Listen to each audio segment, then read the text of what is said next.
वो हिंदी में कहावत है कि जब किस्मत खराब हो तो ऊंट के ऊपर बैठे आदमी को भी कुत्ता काट लेता है।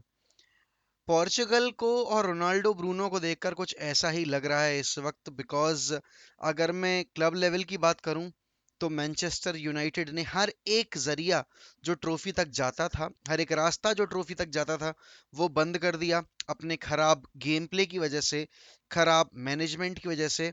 और पोर्चुगल उस एक गोल लाइन टेक्नोलॉजी के फेलियर की वजह से आज वर्ल्ड कप के क्वालिफायर में बैठी हुई है। कहाँ वो अभी तक वर्ल्ड कप की स्पॉट सिक्योर करे होते, और उनको ये बकचोदी करने की जरूरत नहीं पड़ती।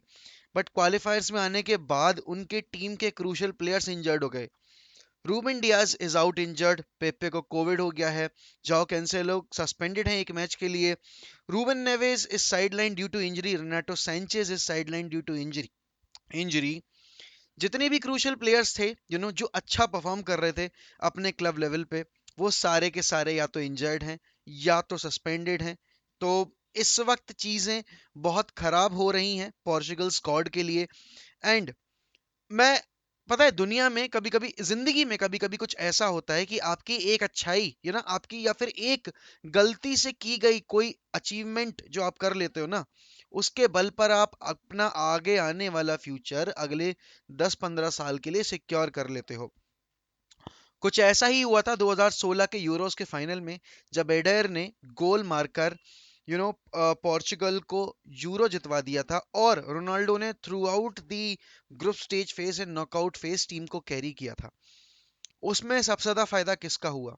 उसमें सबसे ज्यादा फायदा हुआ पोर्चुगल के मैनेजर का, फर्नांडो सेंटोस का।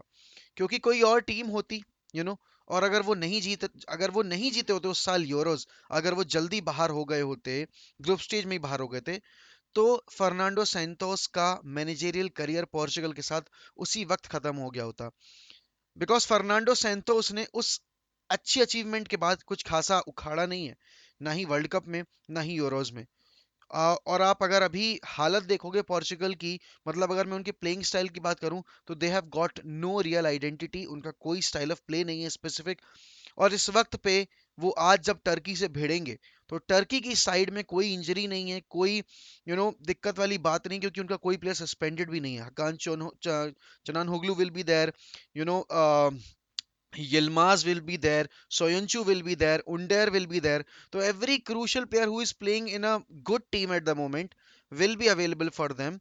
And वहीं दूसरी तरफ पोर्चुगल के लिए दिक्कतें बढ़ती जा रही हैं। आज रात दिव्यांश के चैनल पे होगा वॉच अलोंग, तो वॉच अलोंग पे जरूर जुड़े रहिएगा। और अभी तक जिन्होंने भी one M U F C को सब्सक्राइब नहीं किया है बॉयज, तो please do make sure that you are subscribing to one M U F C, because इस महीने का टारगेट 18K है। अगर हम पहुंच जाएंगे तो बहुत अच्छी बात रहेगी। And you guys have been really supportive. But जितने भी लोग नए जुड़ रहे हैं हमारे साथ और उन्होंने अभी तक सब्सक्राइब नहीं किया है, तो प्लीज कर दीजिएगा। अब बीती रात एक खबर आई, खबर क्या आई एक्चुअली, पॉल पॉगबा ने एक इंटरव्यू दे दिया जिसमें उन्होंने भर भर के हिंट दिए हैं कि he don't want to stay at Manchester United. उन्होंने अपने डिप्रेशन की भी बात की, उन्होंने अपने जो घर में रॉबरी हुई थी उसके बारे में भी बताया। पॉल पॉगबा से मेरा कल जब वो स्टेटमेंट निकल कर आया ना, मुझसे सीधा साधा सवाल ये है कि if you want to leave just leave. इतना मेलो ड्रामा क्रिएट करने की क्यों कोशिश, कि जब मैं फ्रांस फ्रांस स्क्वाड में आता हूं तो मेरा मूड अच्छा रहता है, डिडियर डिशम्प ने मुझे एक पर्टिकुलर रोल दे रखा है। मेरा क्या रोल है भी कोई मैनचेस्टर यूनाइटेड के स्क्वाड में या नहीं, ये मुझे नहीं पता। क्या क्या हुआ है इन बीतले मतलब बीते 5 सालों में, मुझे उसका कोई अंदाजा नहीं है। पोगबा यार, जब तुम्हें इतना कुछ नहीं, तुम्हारा मतलब मन है रुकने का, तुम्हें अपना रोल डिसाइड नहीं है, कुछ भी नहीं तुम्हें पता है कि क्या तुम कर रहे हो यूनाइटेड में, तो it's better you should leave. और तुम लीव करोगे by the end of the season, वो सबको दिख रहा है, ठीक है ना। तो there are offers coming from PSG. PSG के बारे में जब पूछा गया तो पॉगबा ने कहा why not, why not, I enjoy playing in France with my French national teammates, and PSG की टीम में है कुछ फ्रेंच के टीममेट्स उनके, तो सही है, अच्छी बात है। देखो, चाहे तुम प्रीमियर लीग के किसी क्लब में जाओ, क्योंकि 2-3 Premier League clubs are also interested, and Newcastle out of everyone surprise, Newcastle and Aston Villa are also monitoring Paul Pogba situation. Pogba ने कहा मैं उम्र के उस पड़ाव पे हूँ जहां मैं अपना करियर ट्रॉफी के साथ फिनिश करना चाहता हूँ, एंड आई डोंट नो कि मैं किस क्लब के साथ जीत पाऊंगा। Can it be Manchester United? तो on that part I completely agree that at this point of time United are not looking, like a team that can compete for trophies or that can win trophies. And agar wo jata hai, I would completely understand his decision to leave the club. But the manner in which, he was speaking about Manchester United last night, it was disgraceful, disrespectful. Paul Pogba को इतना सोचना चाहिए था कि Pogba, कि अभी हम champions league से बाहर हुए हैं, हम एफए कप से बाहर हो चुके हैं, हमारे टॉप फोर सिक्योर करने के लाले पड़ रहे हैं। उस वक्त पर आप अगर एक ऐसा स्टेटमेंट लाके जारी करते हो तो आप फैन बेस को जो ऑलरेडी इतना अनसेटल्ड है और कितना अनसेटल्ड कर रहे हो। मुझे पता है कि आपके घर में अभी रॉबरी हुई है, you are not in your right senses. मतलब मेंटल लेवल पे ऑब्वियस सी बात है, किसी के दो दो बच्चे जब घर पे अकेले हों और रॉबरी हो जाए, एंड अगर उनके बच्चों को कुछ हो जाता तो बहुत बड़ा हादसा होता। बट हादसा टल गया। बट पॉल पॉगबा, इसका मतलब ये नहीं कि आप जाकर क्लब को सरेआम नीलाम कर दोगे, सबके सामने न्यूज़ मीडिया में। I know you are not interested in staying at United any more, and I get that point. और कॉन्ट्रैक्ट की बात चली रही है एक प्लेयर की, तो दूसरे प्लेयर पे आ जाते हैं कि ब्रूनो फर्नांडिस को नया कॉन्ट्रैक्ट ऑफर जो किया गया था, न्यूज ये आ रही है कि 80% या 90% तक जो नेगोशिएशंस हैं वो कंप्लीट हो चुकी हैं, and Bruno Fernandes will sign his new contract that will run until 2027। और शायद 13 मिलियन या 15 मिलियन की सैलरी उनको मिलेगी, जो कि देखो डिजर्व तो करते हैं ब्रूनो। ऐसा नहीं है कि अगर कोई बंदा आकर ये कहे कि हम एक ऐसे क्लब हैं जो कि प्लेयर्स को ओवर पे करते हैं, ब्रूनो बहुत ही लो वेज, मतलब कंपैरेटिवली अगर मैं रैशफोर्ड वगैरह से बात करूं तो बहुत ही कम वेजेस पर थे, एंड वो डिजर्व करते हैं हाइक। अब उन्होंने इस सीजन जितना भी परफॉर्म किया, जैसा भी परफॉर्म किया, he has been way better than majority of our squad players. And मैं उसके एक सीजन के बेसिस पर उसको, और वो भी जहां उसने हाईएस्ट असिस्ट प्रोवाइड किए हैं, चाहे वो चैंपियंस लीग हो और चाहे वो अभी प्रीमियर लीग में भी पॉल पॉगबा के बाद वो दूसरे नंबर पे ही हैं। तो he has been good for us. और ब्रूनो का रुकना हमारे लिए जरूरी है, बट क्या बिना टॉप फोर के ब्रूनो रुकेंगे? क्या बिना टॉप फोर के क्रिस्टियानो रोनाल्डो रुकेंगे? इस पे सवालिया निशान खड़े होने लाजमी है।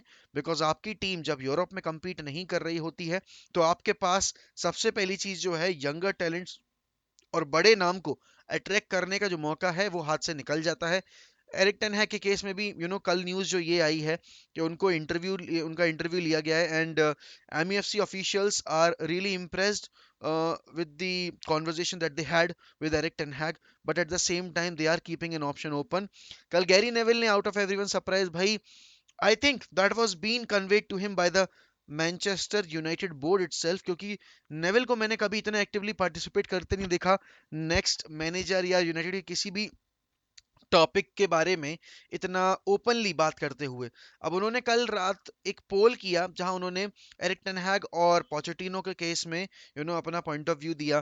तो उस पोल में Erik ten Hag came out as a clear favourites to become the new manager, क्योंकि वो पोल हम फैंस ने ही वोट किया था। उसके बाद गैरी नेवल का एक ट्वीट आता है कि personally I would want Pochettino.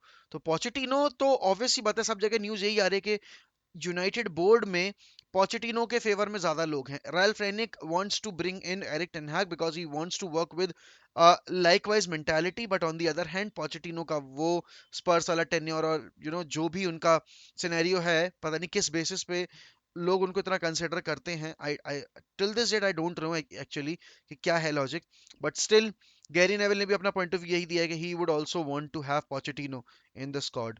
मुझे नहीं पता कौन आएगा कौन नहीं आएगा। पॉल पोगबा के न्यूज़ से मेरा बहुत दिमाग खराब हुआ है। आज रात का टर्की वर्सेस पोर्चुगल का जो मैच है वो हम देखेंगे दिव्यांश के चैनल पे, और डिस्कशन भी करेंगे रात में। मेरे चैनल पे पॉडकास्ट भी है, 2 दिन से मैंने स्ट्रीम नहीं की थी, तो I will do a stream with Divyansh, and देखते हैं कौन कौन और आता है। बाकी आप कमेंट्स में बताइए कि क्या पोर्चुगल क्वालिफाई कर पाएगी वर्ल्ड कप के लिए या नहीं, क्योंकि उनको अगर वो आज का गेम जीत भी जाते हैं तो इटली के और मैकेडोनिया के गेम में जो भी जीतेगा तो उनके अगेंस्ट उनको फेस करना पड़ेगा। यहाँ पर यार इटली के अगेंस्ट फेस अगर पोर्चुगल करेगी तो उनको अपने बेस्ट प्लेयर चाहिए होंगे, and you can not really win against a side जो कि अभी जो यूरोज जीत कर आई है। ठीक है, वो वर्ल्ड कप के लिए डायरेक्टली क्वालिफाई नहीं कर पाए हैं, but Italy are still a very good team, and without Ruben Diaz, without Renato Sanchez, without Ruben Neves, without Pepe, काफी मुश्किल हो जाएगी रहा उनके लिए। देखते हैं क्या होता है आज रात। I personally want Ronaldo to qualify, भले इटली बाहर हो जाए। This could be the last World Cup that we will be watching, Ronaldo play.